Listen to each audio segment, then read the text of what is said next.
अपनी तिजोरी पर ताला लगा दीजिए, कम से कम अगले 1 साल के लिए। पीएम मोदी ने गोल्ड लवर्स को एक ऐसा शौक दिया है कि सब शॉक्ड हो गए हैं, जिसने ज्वेलर्स की नींद तक उड़ा दी है। यह सिर्फ सोने की बात नहीं है, यह बात है इंडिया और डॉलर के बीच की सर्जिकल स्ट्राइक की। तो क्या है ये पूरा माजरा, चलिए आपको बताती है। नमस्कार, मैं हूं आपके साथ वैष्णो सोनी। चलिए वीडियो में आगे बढ़ते हैं। तो प्रधानमंत्री नरेंद्र मोदी ने अभी हाल ही में देशवासियों से हैदराबाद में आयोजित एक जनसभा के दौरान अपील की कि वो आने वाले 1 साल तक अगर बहुत जरूरी ना हो तो सोना ना खरीदें। बस फिर क्या था, तब से लोगों के जहन में बस एक ही सवाल है कि आखिर वो सोना क्यों ना खरीदें और मोदी जी के इन शब्दों के पीछे का असली मकसद क्या है। तो दरअसल पिछले कुछ महीनों से मिडिल ईस्ट में जारी जंग और ग्लोबल अस्थिरता के बीच पीएम मोदी का यह बयान इंडियन इकोनॉमी की सुरक्षा की दिशा में सबसे बड़ा मास्टर स्ट्रोक माना जा रहा है। कैसे, तो जरा वो भी समझ लीजिए। दरअसल इसके पीछे के 3 तर्क सामने आ रहे हैं। पहला, लगातार बढ़ रहे इंपोर्ट बिल पर लगाम लगाना।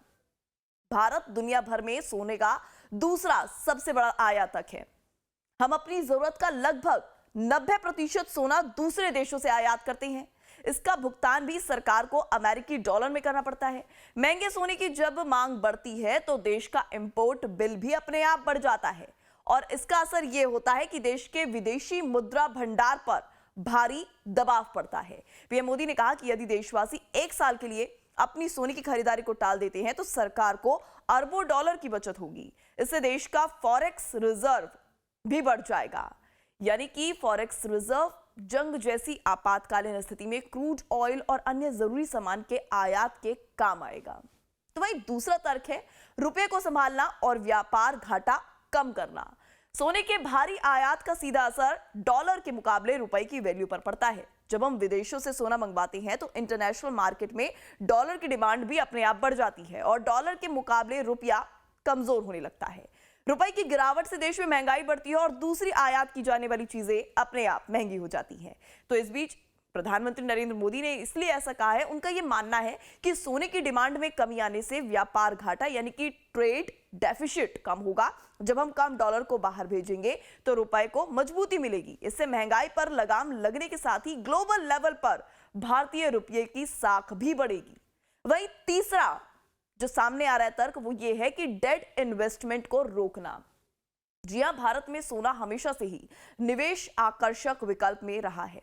देशवासियों के बीच पारंपरिक रूप से सोने को सबसे सुरक्षित निवेश माना जाता है।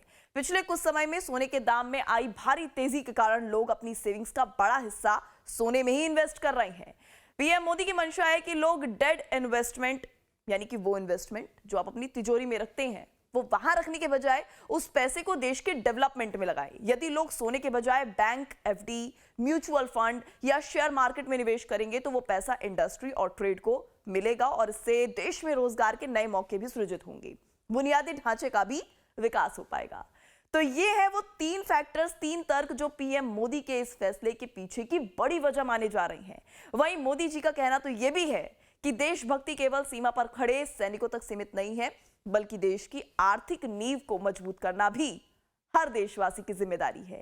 खैर, ये बात सिर्फ सोने की बात नहीं बल्कि भारत के भविष्य की बात भी है।